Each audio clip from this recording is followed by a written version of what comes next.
નમસ્કાર ખેડૂત મિત્રો, આજે આપણે આવ્યા છીએ ગામ મંડલિકપુરમાં, તાલુકો જેતપુર, જિલ્લો રાજકોટ. આજે આપણે મુલાકાત લીધી છે આપણા જ ડીલરના એક સંબંધીની વાડીએ મંડલિકપુર. એના સંબંધીને કીધું પણ એ ખેડૂત બોલી શકે એમ નથી, એટલે પછી આપણે ડીલર મિત્રને સાથે લીધે છે. નમસ્કાર ડીલર મિત્ર. નમસ્કાર. આપણે ડુંગળીનું વાવેતર કરેલું છે, આ કેટલા વીઘામાં હશે? 3-3.5 વીઘા જેવું છે. બરાબર. આ જોતા ડુંગળી એવું લાગે છે કે 1.5 મહિનાની થઈ હશે. તો આમાં તમે શરૂઆતમાં કઈ દવાનો ઉપયોગ કર્યો છે? આપણે એમાં શરૂઆતમાં માર્શલનું અનમોલ ઝીંક જે 12% EDT આવે ને તેનો એક વપરાશ કર્યો હતો.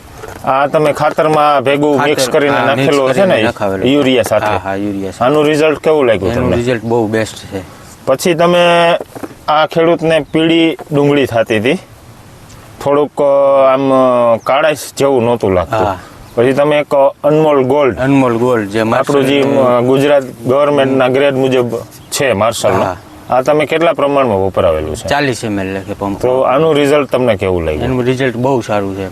બરાબર છે. તો તમે માર્શલની દવા વેચો છો, તો તમને કેવા અનુભવ તમારા શેર કરો કે ભાઈ આમાં રિઝલ્ટમાં કઈ રીતનું છે, કેવી દવા છે, બીજા ખેડૂતોને આપવું હોય તો તમે સજેસ્ટ કરી શકો? હા, આમાં માર્શલની દવામાં બહુ ફાયદો છે. સારું રિઝલ્ટ, બેસ્ટ રિઝલ્ટ આવે છે. પ્લસ ખેડૂતને વપરાવું તો વપરાવી શકાય એવું છે. હા, બરાબર.